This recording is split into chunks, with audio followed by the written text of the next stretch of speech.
তারেক রহমান সাহেব বারবার একটা কথা বলে, স্বনির্ভর বাংলাদেশ। এই স্বনির্ভরতা আগ্রাসন থেকে রক্ষা করে। আপনার যদি আপনি যদি পরনির্ভর হন, তাহলে আপনাকে মানুষের কাছে হাত পাততে হবে। আর হাত পাতলে কি আপনার সার্বভৌমত্ব নষ্ট হয়, আপনার মাথা নিচু করতে হয়। আর আপনি যদি স্বনির্ভর হন, আপনার মাথা উঁচু হয়ে যায়। সার্বভৌমত্ব নষ্ট হয় কিভাবে আমাদেরকে বুঝতে হবে। জামাত কিভাবে সার্বভৌমত্ব নষ্ট করে। আপনার বাড়িতে 3টা ঘর, এই 3টা ঘর, মানুষও 3জন, এর মধ্যে একটা ঘর সুন্দর। আপনি এই সুন্দর ঘর পাওয়ার জন্য পাশের প্রতিবেশীকে ডেকে নিয়ে এসে বিচার বসাইছেন। আমরা বলি আপনার বাড়ির সার্বভৌমত্ব নষ্ট হয়েছে। ঠিক একইভাবে জামাত যে স্টাইলে ভারত অথবা অপরাপর দেশগুলো সহযোগিতা চায় ক্ষমতা পাওয়ার জন্য, এটাকেই বলে হলো সার্বভৌমত্বের সংকট। তো যাই হোক, ছোট্ট একটা গোপন খবর নিয়ে বক্তব্যটা শুরু করেছিলাম, অনেকগুলো কথা বলে ফেলেছি। ভালো থাকবেন। জামাতকে বলবো বাংলাদেশপন্থী হতে হবে। এত বেশি বিদেশির সাথে লুকায় লুকায় মিটিং করা যাবে না। যদি এটা মনে করেন যে বিদেশিরা আপনাদের বিদেশি বাপরা ক্ষমতায় বসায় দেবে, তাহলে হবে না। আপনারা বেগম জিয়া থেকে শিখবেন, শেখার শেষ নাই। ডক্টর শফিকুর রহমান একটা বাম সংগঠন থেকে এসছেন, এসে জামাতকে বাম বানানোর চেষ্টা করছেন, জামাতকে সেকুলার বানানোর চেষ্টা করছেন। আবার হলো তাদের নেতাকর্মীরা জান্নাত জাহান্নামও বিক্রি করে। এই একটা পরিচয়ের সংকটে জামাত এখন অবস্থান করছে। তাদের নেতা বানাতে চায় বাম, আর আর হলো কর্মীরা বলে যে জান্নাত, জান্নাত জাহান্নাম এইরকম বলে। তা আমি আবার কি বলি উল্টোটা, আমি বলি জান্নাত এবং জাহান্নাম দুনিয়াতেই দেখানোর ক্ষমতা আছে শুধুমাত্র জল্লাদের, কি দজ্জালের দজ্জালের হ্যাঁ? দজ্জাল এসে বলবে এই যে তোমার জান্নাত, এই যে তোমার জাহান্নাম, তুমি কোনটাতে যাবা, এটা বলবে দজ্জাল বলবে। তো তো আমার কথা হলো জামাত সেই দজ্জালের ক্ষমতা পেয়ে গেল না। দজ্জালের মতো বলতেছে আপনারা জান্নাতে যাবেন না জাহান্নামে যাবেন, বাইচ্ছা নেন, বাইচ্ছা নেন, খুঁজা লন। ঠিক আছে। তো এই আর কি। তো ভারতের সাথে না শুধু গোপন মিটিং এসব করা যাবে না। ক্ষমতার জন্য যারা গোপন মিটিং করছেন, করা যাবে না।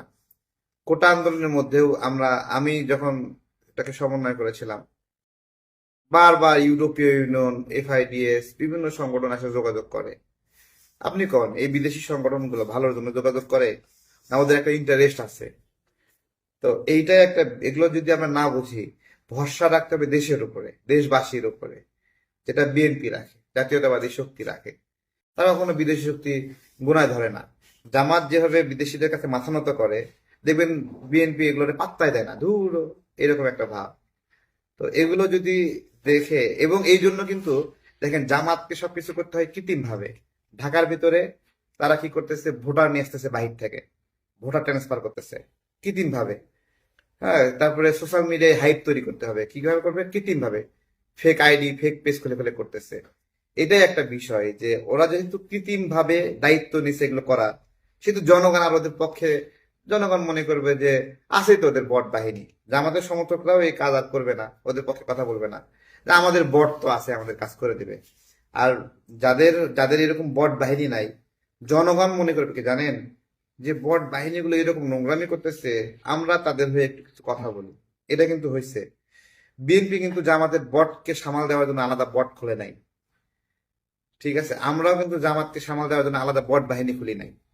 বা আমরা একটা ফেসবুকে পোস্ট করলে সেখানে গ্রুপ করে 20 জন 30 জন মিলে যায়, হামলে কমেন্ট করে কাউন্টার দেই না কখনো। আরে এগুলো জামাতের পাগল ছাগল বলছে, তো আর কি করে না করে, এগুলো তো কোনো অস্তিত্বই নাই। এগুলো তো ফেক আইডি, ভিয়েতনামি বট, চাইনিজ বট, ইন্ডিয়ান বট, পাকিস্তানি বট, কত ধরনের বট আছে। তো এই আর কি। সেই জায়গা থেকে যখন যখন জনগণ দেখে যে জামাতের বটের বিরুদ্ধে কোনো মানে আলাদা হলো প্রশিক্ষিত গ্রুপ নাই, তখন জনগণ নিজেকেই এই বট বাহিনীর বিরুদ্ধে লড়াইয়ের জন্য সঁপে দেয়। এটাই একটা প্রাপ্তি, যে আমাদের বট বাহিনী করতে হয় না, বট খুলতে হয় না। ঠিক আছে। আপনারা কৃত্রিম ভাবে জান্নাত জাহান্নাম বেচতে পারেন, আপনারা কৃত্রিম ভাবে অনেক কিছু করতে পারেন। জামাতের বিষয়গুলো বুঝতে হবে গভীরভাবে। দেখেন, ওদের ভোট বানানোর জন্য ওরা বিভিন্ন জায়গা থেকে ভোটার ঢাকায় নিয়ে আসছে, তার মানে ওদের একটা অর্থনৈতিক প্ল্যানিং আছে। এবং নাগরিকরা যদি মনে করে যে জামাতকে ক্ষমতায় নিয়ে এসে অনেক ভালো সার্ভিস পাবে, না ভাই, ওরা যেই ভোটারদেরকে ঢাকার বাইরে থেকে এখানে নিয়ে আসছে, ওদেরকে সেবা না দিয়ে আপনাকে সেবা দেবে? করাইল বস্তিতে আগুন লাগলো, জামাতের কর্মীর বাইরে একটা লোক ওখানে খাবারও পায়নি জামাতের কাছ থেকে, কম্বলও পায়নি। এবং শুধু তাই না, কথিত আছে যে জামাত যে কুরবানি দেয় ওদের কর্মী ছাড়া গোস্তের ভাগও দেয় না কাউকে। এগুলো ঐতিহাসিকভাবে প্রমাণিত ভাই। এবং দেখেন ওরা ওদের কর্মী ছাড়া ওদের ইসলামী ব্যাংকে চাকরি দেয় না, ইবনে সিনায় চাকরি দেয় না, ইসলামী ব্যাংক হাসপাতালে চাকরি দেয় না। তাহলে যারা এইরকম ভাবে মানে খুব ক্লোজলি সেন্টার্ড একটা টিম, যারা তাদের গ্রুপের বাইরে সেবা দিতে চায় না, যারা গ্রুপের বাইরে তাদের কার্যক্রম চালাতে চায় না, এবং যারা তাদের লোক ছাড়া অন্যদেরকে শত্রু মনে করে এবং তাদেরকে বঞ্চিত করে, বৈষম্য করে, হাজার হাজার নেতাকর্মীদেরকে ইসলামী ব্যাংক থেকে বের করে দিয়েছে। কেন বের করে দিয়েছে? কারণ এই ইসলামী ব্যাংকে ব্যবহার করে ভোটে একটা কারচুপি করতে চায়, তাদের একটা বড় প্ল্যান। ধরে ফেলছে বিএনপি, ইলেকশন কমিশনে চিঠি দিছে, তখন জামাতের নেতাকর্মীরা লাভ দিয়ে বলছে না ইসলামী ব্যাংক আমাদের না। হ্যাঁ, বটের বট, ইসলামী ব্যাংক তোদের না। ঠিক আছে, তাহলে ধরা যায় এরা খায়, এইভাবে খায় এরা। এদের সব মুখোশ গুলো আস্তে আস্তে ফাঁস হয়ে যাচ্ছে। দেখেন, তারপরে ইলেকশন কমিশন কি করলো যে না, কোনো ব্যাংক আর নির্বাচন কার্যক্রমে যুক্ত হবে না। এটা যুগান্তকারী সিদ্ধান্ত। এইভাবে ধরা খাবে, আস্তে আস্তে সব মানুষের কাছে পরিষ্কার হচ্ছে। সবচেয়ে বেশি দেখেন, আমরা কথা বলবো, আপনি কথা বলবেন, আমার প্রতিপক্ষ কথা বলবে, সবাই কথা বলবে, মতামত দেবে, কিন্তু এই যে সংঘবদ্ধভাবে এসে হামলে পড়া, নোংরা নোংরা কথা বলা, গালি দেওয়া, ভাই এটা কোনো ইসলামিক দলের কাজ? কোন একটা দল যারা ইসলামের পরিচয় দিচ্ছে তারা এইভাবে গালি দিতে পারে? মা তুলে গালি দেয়, বাবা তুলে গালি দেয়, জন্ম নিয়ে গালি দেয়, কত কিছু বলে গালি দেয়। এবং তারা এই গালিটা দিচ্ছে সাবলীল ভাবে, স্বতঃস্ফূর্ত ভাবে গালি দিচ্ছে। ভাই এই গালিটা সোশ্যাল মিডিয়ায়, তাই না, ফেসবুকে। তো এই গালিটা ফেসবুক থেকে একদিন বাইরে এসে রাস্তাঘাটে বলবে না, তার কোনো গ্যারান্টি থেকে দিতে পারবে? হ্যাঁ, যে এটা শুধুমাত্র সোশ্যাল মিডিয়ায় সীমাবদ্ধ থাকবে? বাজার করতে যাবেন, সেখানে যাই একটা গালি দিয়ে দেবে, মা তুলে বাবা তুলে গালি দেবে, সারাক্ষণ গালি। তো জামাত ক্ষমতায় গেলে তো রিপাবলিক অফ গালি ঘোষণা করবে। ঠিক আছে, যে এটা আর রিপাবলিক অফ বাংলাদেশ না, রিপাবলিক পিপলস রিপাবলিক না, মানে এটা রিপাবলিক অফ গালি, রিপাবলিক অফ বট ঘোষণা করবে। তো এগুলো তো বিষয় আর কি। যাই হোক, গোপন মিটিং নিয়ে বলছিলাম, জানি না জামাত এগুলো কিভাবে সামাল দিবে। এভাবে গোপন মিটিং আমরা রাজনৈতিক বন্ধুবর হিসেবে আমরা একসাথে রাজনীতি করি, গণ অভ্যুত্থানে পাশাপাশি কিছু কিছু ছিলাম, যদিও আমি আপনাদেরকে পাই নাই। আপনারা কেউ আমার সঙ্গে থাকলে আপনারাও আমাকে চেনেন না, আমি আপনাদেরকে চিনি না। আসলে আমি একটা জিনিস চিন্তা করি, জামাত যে 300 আসনে প্রার্থী দেবে, এই লোকগুলোকে যে প্রার্থী করলো, এলাকায় যায় ভোট চাইবে যে আমাদেরকে ভোট দেন, ওই মানুষগুলো কোনোদিন জানতো যে এই লোকটা জামাত করে, যে এই লোকটাকে প্রার্থী বানায় এলাকায় ভোট চাইতে পাঠাবে? অথবা প্রার্থী না, জামাতের টিম কইরা ভোট চাইতে যাচ্ছে।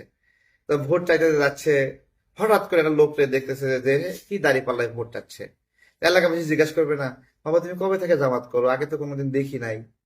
এই বাহিনী নিয়ে জামাত স্বপ্ন দেখে ক্ষমতায় যাবে, বিভিন্ন কিছু ধরাকে সরা জ্ঞান করে। গণ অভ্যুত্থানের পরে বিএনপি একটা বড় পাপ করছে। বিএনপি বড় পাপটা করছে হলো রাষ্ট্রের কর্তৃত্ব কিছু মানে ছেলে পেলে হাতে ছেড়ে দিয়েছে, যারা ইচ্ছা মতো নিয়োগ বাণিজ্য, বদলি বাণিজ্য করেছে, এবং তারা তাদের ক্ষমতার অপব্যবহার করে এগুলো করেছে। তো এইটাকে আবার জামাত হলো গ্রহণ করেছে, যে এই ছেলে পেলেগুলো কি দরকার, টাকা দরকার, ঠিক আছে টাকা নিয়ে পদ দে, তাই না? টাকা নিয়ে ডিসি দিয়ে, টাকা নিয়ে এসপি দিয়ে, টাকা নিয়ে পিএস দিয়ে, টাকা নিয়ে এপিএস দিয়ে, তোরা টাকা নিয়ে। এখন এই সমন্বয়করা টাকা নিয়ে ঠান্ডা, আর ওরা পদ নিয়ে ঠান্ডা। তাহলে পাপটা আসলে কে করছে? পাপটা করছে হলো বিএনপি। বিএনপি এই জায়গাতে ফাঁকা মাঠ, ফিল্ডটা ফাঁকা রাইখে পাপ করছে। এই এই যে এই লোভী, এই জন অসমর্থিত গোষ্ঠীর হাতে রাষ্ট্রের কর্তৃত্ব দিয়ে আজকে এই পাপটা তারা করেছে, যার কারণে বিভিন্ন জায়গায় এদের তৎপরতা বেড়ে গেছে। তো যাই হোক, এগুলো যদি অল্প সময়ে হতো তাহলে একটা বিষয় ছিল। কিন্তু সবচেয়ে ভালো খবর হলো নির্বাচনটা ফেব্রুয়ারি মাসে হচ্ছে। মানুষ বলে যে ডিসেম্বর থেকে ফেব্রুয়ারি পর্যন্ত জামারের জ্বর হয়, এই জ্বর থেকে সে উঠতে পারে না, তাদের জ্বর সর্দি কাশি লেগেই থাকে। আপনার হলো মুক্তিযুদ্ধের কথা শুনে এদিকে পুরোটা মাস বাংলাদেশপন্থী আচরণ, বাংলাদেশপন্থী সাংস্কৃতিক চর্চা, কালচার, এই সব কিছু মিলে বাংলাদেশের যে লালন, এই বিষয়গুলো কিন্তু এই সময়টা হয়। তো আবার বৈশাখ আসে, এখানে ফাগুন আসে, সবকিছু মিলে বাংলাদেশের কৃষ্টি এবং কালচারের একটা চর্চা এবং লালন থাকে এখানে। এইখানে জামাত ভয় পায়, কারণ তারা তো বেসিক্যালি পাকিস্তানের একটা এস্টাবলিশমেন্ট। ওইটা বাংলা এগুলো শুনলে তাদের কেমন গা গড় করে, তাদের ভাষা বলতে উর্দু তাদের ভালো লাগে বেশি বেশি। ঠিক আছে, এবং এ আর কি। ভালো থাকবেন সবাই, বিদায় নিচ্ছি, আসসালামু আলাইকুম।